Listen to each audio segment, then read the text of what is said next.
hóm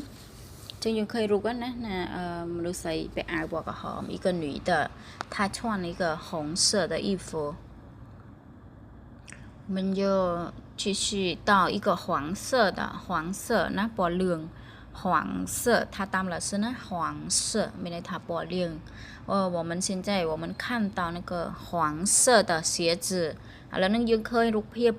ស្បែកជើងបើយើងពណ៌អីដែរពណ៌លឿងណាតោះអញ្ចឹងយើងមើលបន្តទៀត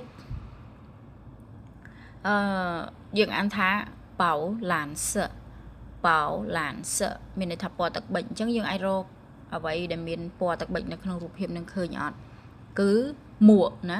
一个女的戴一个宝蓝色的帽子អញ្ចឹងមាន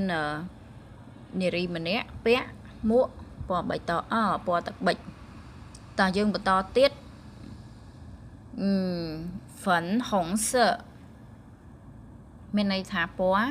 ផ្កាឈូកណា粉红色粉红色ពណ៌